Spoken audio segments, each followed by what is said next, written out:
Time, I would like to request Professor Anil Kumar, CEO, University of Delhi Foundation. Sir, I would just take 2 minutes to introduce you. He is the CEO of University of Delhi Foundation and a professor at the Department of Commerce. He's an alumni of SRCC and Delhi School of Economics, completed his PhD in corporate governance. He's also currently the independent director at the LIC of India and the chairman of Nomination and Remuneration Committee of LIC of India. And with an experience of more than 30 years of teaching, sir is a name in his field, authored many books and articles, and is also indulged in With Shala, which is a financial literacy program which we were discussing before the plenary started. Sir is going to speak on inclusion and empowerment of tribes in India with issues and opportunities lies in front of it. You know, in Kurdish, because it's a tribal celebrations, I'm really excited to be here, and thanks to my dear friend, Professor Somendra Patnaik, I could not say no to him, but it is always exciting to be here. I thought that Ma'am Ratnabali talked about the constitutional provisions, and Professor Gautam talked about the health issues facing the tribal population in our country. But there are so many issues and challenges which the tribal population is facing. You may be aware that India has the second largest tribal population in the world. And the total tribal population is 11.5 crore with more than 700 ethnic groups. They constitute the tribal population of our country. And today is also Janjatiya Gaurav Varsh. 15th November is especially important for the tribals, for the tribes, and for every one of us. You know, this day we remember the great freedom fighter Bhagwan Birsa Munda ji and today is the 150th birth anniversary. So greetings to all on this day. And to propagate tribal education and culture in the University of Delhi has set up Center for Tribal Studies in the Department of Anthropology, headed by none other than Professor Somendra Patnaik ji. And over the last 3 years, I see very exciting programs happening, which is just to make people aware about the challenges which the tribes are facing, and not only the challenges, what initiatives have been taken and what is the road ahead. So when he spoke to me, I thought that I'll narrate some of my experiences about working with the tribal population in different parts of the country. As Dr. Nidhi also pointed out, I started with the Shala in Shri Ram College of Commerce, and we conducted more than literacy campaigns in more than 200 villages, all in remote areas of the country. To start with, it was Lahaul and Spiti Valley.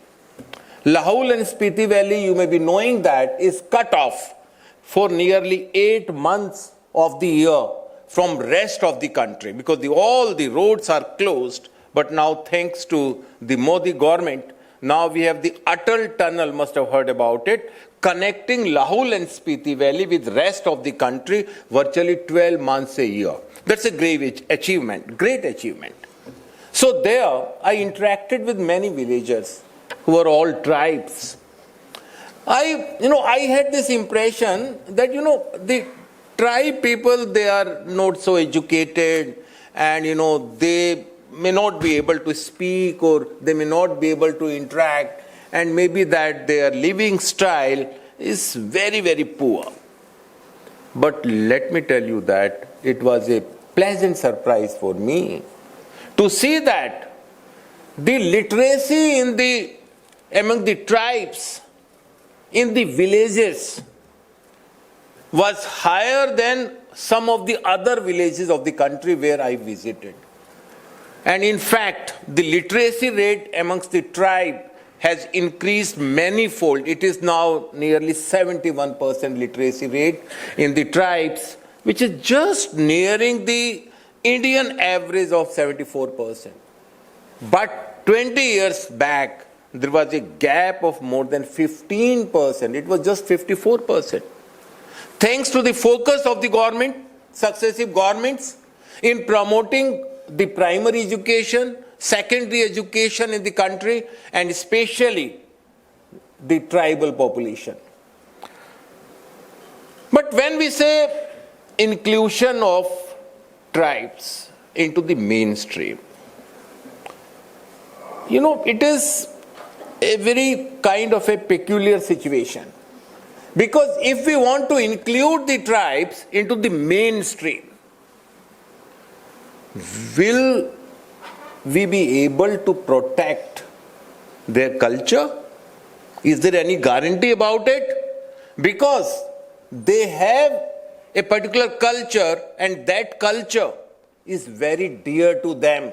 They have the values which are very unique values, and if we include them in the national mainstream, whether we will be able to protect that culture.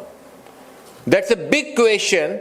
So maybe that the government of India's policy has been, which is known as, something called eyes on, looking at what is happening, but hands off. Hands off from them, stay away from them, so that we do not rob away the values which are very dear to them. That's a very important issue for us. Now, talking about some of the other issues, the education, the health, much has been talked about. The constitutional guarantee, the status, the different provisions have been enshrined in our constitution. And let me share with you that, some of the people still, they call them Adivasis or the indigenous people. But let me tell you that this term, Adivasi, is prohibited by the constitution. They are called Janjati. So we always have Janjati, Anusuchit Janjati. There are more than 700 such tribal Janjatis which have been included in our schedule of scheduled tribe. Now, talking about the steps taken by the government, the annual budget, you may be knowing that in 1999, a separate Ministry of Tribal Affairs was constituted. That was in 1999. But sometimes, what happens is that whenever government does anything, it makes big announcements. The ministry was also set up. But unfortunately, lip services have been provided to the tribes in this country. Just imagine that they constitute about 9% of the population, very important segment of the population. Can we afford to neglect them in our journey of the development? When we say Viksit Bharat does not mean the development of a few or the development of the urban areas only. That means the inclusive development where all the remote villages, the tribes, all the different groups, they are benefited from the development initiatives which have been taken by the government. One very important initiative which I find is Prime Minister Jan Dhan Yojana. Most of you have the bank account. You may think, some of you, that having a bank account is not a big deal. क्या फर्क पड़ता है? But think from the psyche of a poor person, a tribe, who cannot just cross a bank saying that, oh, this is a bank, and there's a dream that, oh, I cannot enter inside the bank. I am not entitled to this. Thanks to Jan Dhan Yojana, 60 crore new accounts have been opened in this country in a span of 11 years. And now all the adult population is covered. They have the bank account. I myself have seen in Lahaul and Spiti Valley, in Kinnaur also, there is a sizable tribal population.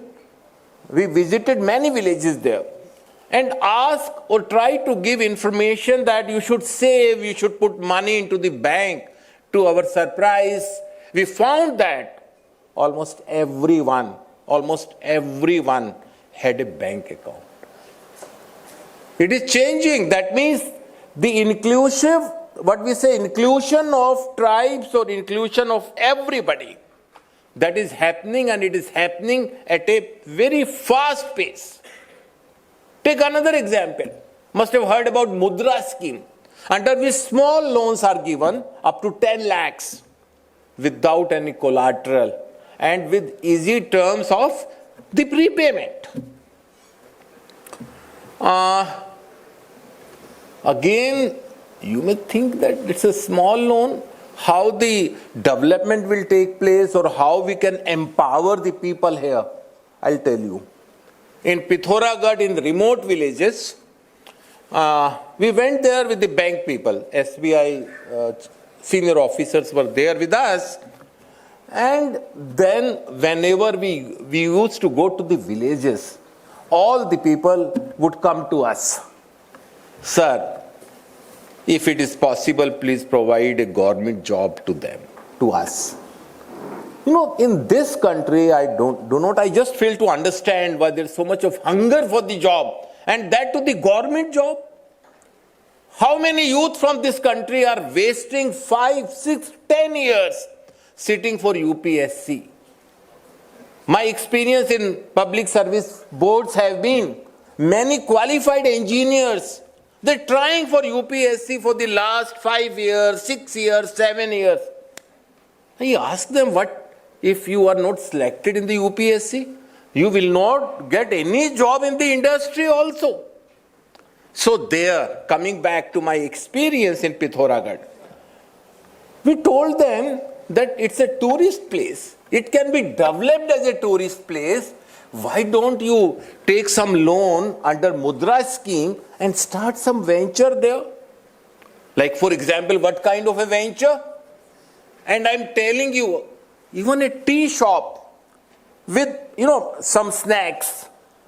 And in the process, you will get the money from the bank at very easy terms, and you will give employment to two other persons. And you will have some good earning out of it.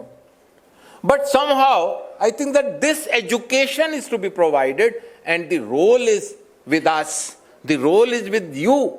When you go to the field work, I think that most of you may be going to the field work for your research work or for such other such things.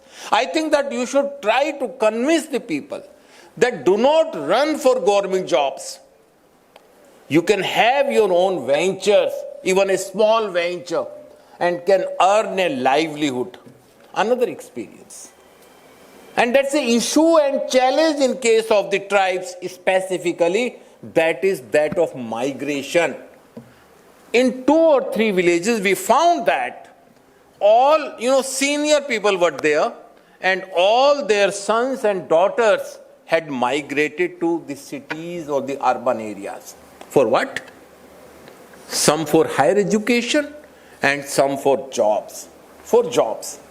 That means the jobs are not there in such areas. How to create jobs? Do you think that Sarkari job will help them? No, not at all.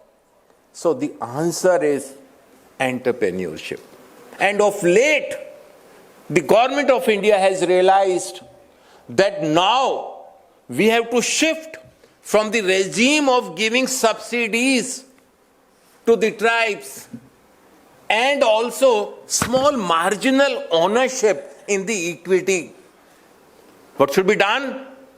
They should be encouraged to become a successful entrepreneur. That is, a formal ecosystem is to be provided wherein the tribes can have their own companies. There is a vast opportunities which are available. Tribal art, tribal culture, and how many movies have been made in the tribal areas with tribal themes. I remember just one movie, I think Bastar came 2-3 years back. And Bastar has some success. And why can't these kind of movies be made where the tribes are there, they are the part of the filmmaking and they are given proper training for it. So coming back, how to make the tribe entrepreneurs successful. The Department of Promotion of Industry and Internal Trade, DPIIT, is a nodal agency for that. What it is doing is, last 2 months, it invited applications from the tribal entrepreneurs. For what? That we will support you in providing the seed capital. That's very important for them. And about 500 applications, many proposals came. One has to see whether the proposal is viable or not. About 500 applications have been shortlisted, have been screened by DPIIT. Now what the DPIIT is going to do is, I think the role of CI and FICCI is also very important in this count. Providing to the tribes mentorship.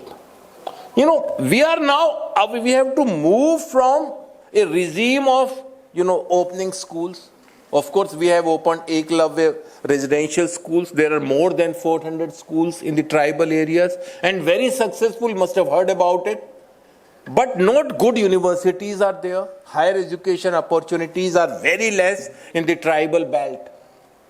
And I have a pride to share with you that the government of Andaman and Nicobar assigned this task to me to prepare a DPR for setting up of a tribal university in Andaman and Nicobar, Port Blair. And I thought that I've done something useful for the tribes in this country. But unfortunately, at many places you will find that tribal universities have been opened. You must have heard about it. But the tribal universities, I'm sorry to say that, are not different from traditional universities. They are offering the same courses. What is unique about it? So in Port Blair, what I suggested was that Andaman Nicobar is an island. So let there be one course on island studies. Island studies would cover what? Fishery, shipping, shipbuilding, tribal studies, and these connected fields. And that was, that is how you can think of empowering the tribes in this country. So, education is there. How to provide support to become successful entrepreneurs. Hand-holding is needed. Mentorship is needed. Master classes for those who want to be the entrepreneur. Just education is not enough. The master classes have to be conducted for them. Then at the same time, there are many products. Must be well aware about it. Which the tribes, they manufacture, they make it. But they find it very hard to sell it. How to find market for it. E-marketplaces have been started by the government of India, but it is not that successful, which it was expected to be. So what's the answer? Answer is giving them proper training about it so that they can run the business enterprises or they can sell their products on commercial lines. They can integrate with the supply chain. That's very, very important in today's context. I'm sure that if this happens, they will be able to sell their product not only in this country, but globally also. You must have seen many foreign tourists coming to this country, and they have great interest for these tribal products. So that must be promoted. So I think that we have to be, there has to be shift of the policy, our approach from giving subsidy here and there.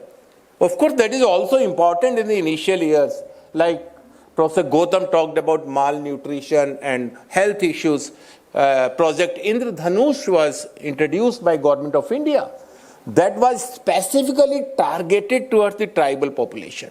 These kind of initiatives and focused approach have started making in.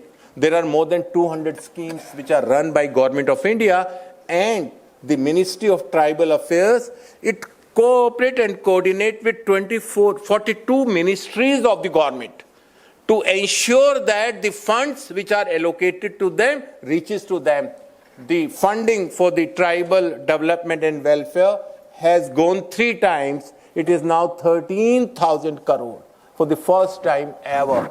Today, when we are sitting here, our Prime Minister would be dedicating many projects and schemes for the tribes in Narmada district in Gujarat at 2 p.m. today itself. So, I thought that I should share some of my views and my thoughts on empowering of the tribes. The important thing is that maybe that some of you who would be doing the research into the area of tribes, they should see that these are the emerging areas. That how to empower the tribes and to what extent the tribes have been empowered. You know, the time is gone that we give some money to them or give some lip service to them. If we want to really make them as part of our development journey, in that case, they have to be made a successful entrepreneur. That's it from my side. I really enjoyed talking to you. Again, thanks to Professor Somin Patnaik ji, and thanks to Department of Anthropology also, and thanks to all the students and audience for a patient hearing. Thank you very much. Thank you, Professor Anil, for such a interesting and informative session. And I'm sure the whole idea of inclusion and the barriers to inclusion and the main crust that is there with inclusion of tribes with the mainstream, which Sir highlighted right in the beginning of his talk, that how to then maintain and preserve the very uniqueness of the tribes when we talk about inclusion in the mainstream. And then he highlighted beautifully various schemes that are there to empower tribes. So we are no more in the times where, you know, we need more scheme. Maybe now we need to reflect more on what are the loopholes in rightful implementation of these schemes. Sorry.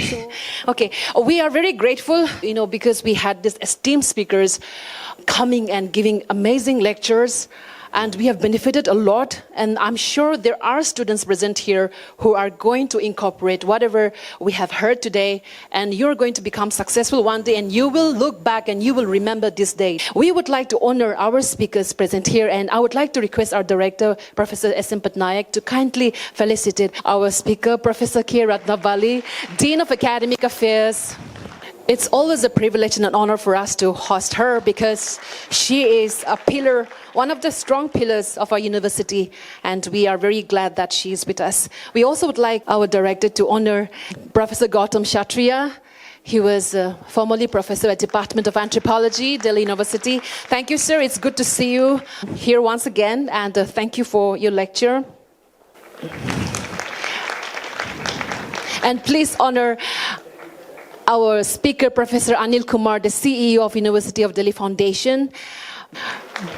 We have heard a lot from him, and we are very grateful that he gave his consent to be with us this afternoon. So thank you very much, sir. Our moderator, Dr. Nidhi Balan from Lakshmibai College. Thank you so much for moderating this session. We are grateful to you for being very systematic and very prompt. Thank you so much.